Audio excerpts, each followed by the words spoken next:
Salut à tous, c'est Gazin, j'espère que vous allez bien. Épisode numéro 2, présentation de cartes de collection, tout simplement, à thème. Donc là, on avait déjà regardé la première partie de ce classeur. La suite, alors évidemment, j'ai différentes collections. Là, c'est par Pokémon, de temps en temps, c'est par Ultra, par série, etc. etc. Et je vous présente ça tout au long de la chaîne, hein, tout simplement. Et je t'ai déjà présenté, et tu le sais d'ailleurs, ma collection d'items scellés ou des choses comme ça. Alors on s'était arrêté, si je dis pas de bêtises, avec Togepi et il y avait le magnifique Dracolos à côté, dont cette magnifique carte, alors, je sais pas si on était resté dessus, mais ça pour la voir c'est très compliqué, celle de Evo Céleste, tu l'as compris. Evo Céleste, je sais que ça fait partie des séries qui vous intéressent plus que d'autres. D'ailleurs tu le vois tout de suite, hein. C'est ça qui est assez marrant avec les vidéos que je peux faire, hein, c'est que quand on parle de certaines séries, on voit tout de suite qu'il y a beaucoup plus d'intérêt. Allez, Togepi, regardez-moi ces cartes-là. Ça, c'est des cartes incroyables qui coûtent pas très très cher et qui sont magnifiques. Cartes anciennes, moi j'ai un petit faible, hein. Je te cache pas que sur les cartes anciennes, j'ai pas un petit faible, plutôt un grand faible. Je fais évidemment toutes les variantes, que ce soit en reverse, voire même de temps en temps, il y a une numérotation qui change avec les cartes McDo, par exemple. Et évidemment, quand j'ai une illustration que j'ai pas en japonais, je la mets dans le classeur. Ça, c'est très très joli parce qu'il est là. Bah non. Mais non. Mais non, oui, voilà, il est là. Mélo, je me disais, mais c'est pas Togepi. Et non, Togepi, il est là. Et là, c'est Mélo, c'est la suite. Regardez-moi cette carte, elle est incroyable. Et ici, on a le petit Mélo en pâte à modeler.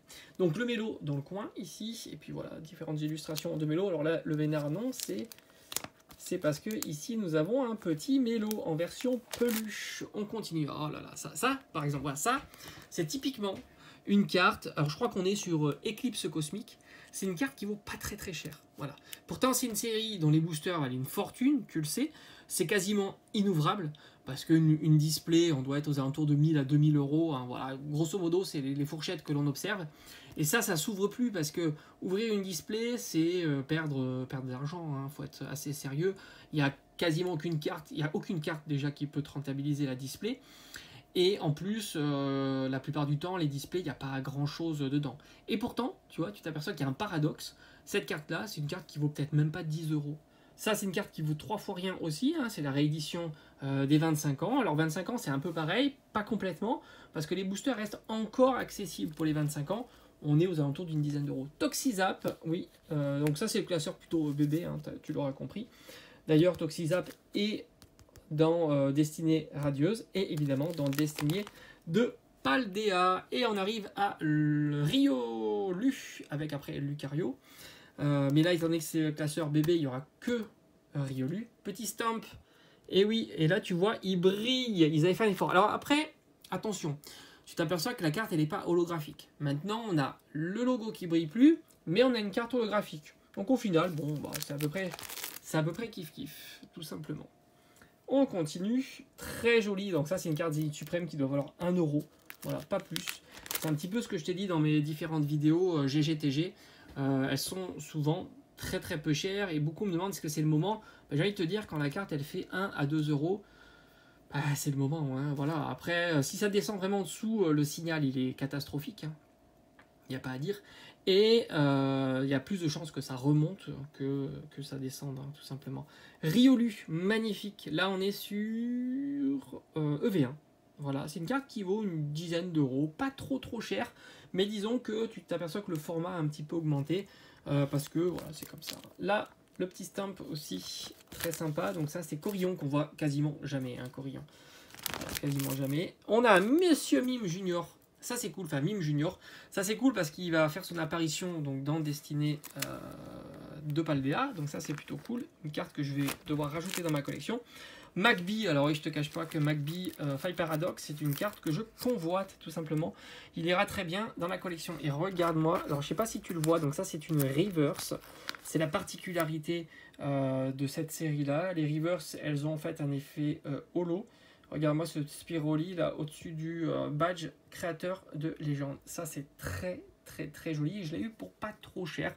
L'état est plutôt correct. Ça c'est vraiment des cartes que je recherche. Des cartes comme ça, stamp, comme tu peux voir ici, celle-ci de Espèce Delta, que je trouve incroyable. On est sur Azuril, qu'on voit pas souvent, hein, je te l'accorde. Et puis alors, débugant non plus. Le petit débugant qui est ici. Le tout doux, qu'on voit pas non plus très souvent. Les bébés, en règle générale, on les voit pas souvent, malheureusement. Pourtant, les illustrations sont vraiment réussies. On a le Elekid ici, qui est plutôt récent celui-là, ouais. Plutôt récent. On continue avec les Poutis. Et regardez-moi cette carte, elle est incroyable. Carte japonaise, vraiment magnifique.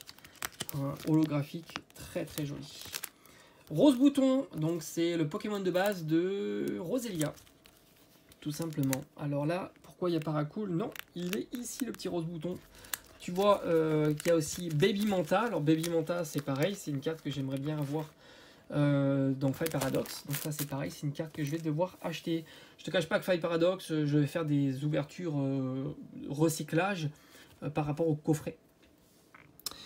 Qui ont été tout simplement les coffrets, tu sais, hein, qui ont été qui proposent du Five Paradox.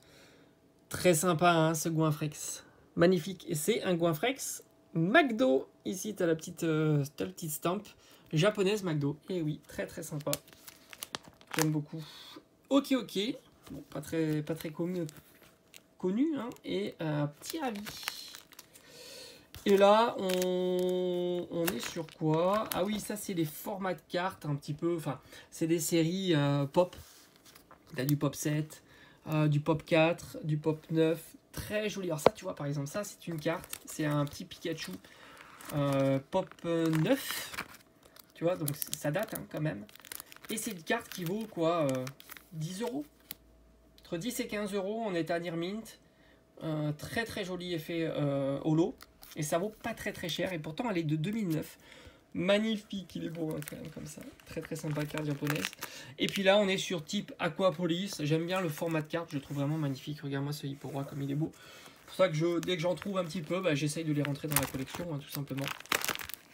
J'aime beaucoup le format. Je trouve qu'ils ont vraiment superbement bien travaillé le format. Regarde-moi ce Salamèche. Regarde-moi ce Carapuce qui est incroyable. Ce Rapace de pique, très sympa. Voilà, ça c'est vraiment... Et enfin, ça c'est les cartes qui sont jamais sorties chez nous. Jim Chalam, je sais plus quoi. Et elles sont très sympas aussi. Regarde-moi ce Pikachu. Et elles sont pas trop chères en ce moment. Et on va terminer avec les cartes japonaises. Regardez-moi ce Léviator incroyable que j'avais acheté une petite quinzaine d'euros, je crois. C'était pas trop cher. Et ici les Alors je sais jamais. Magnéton.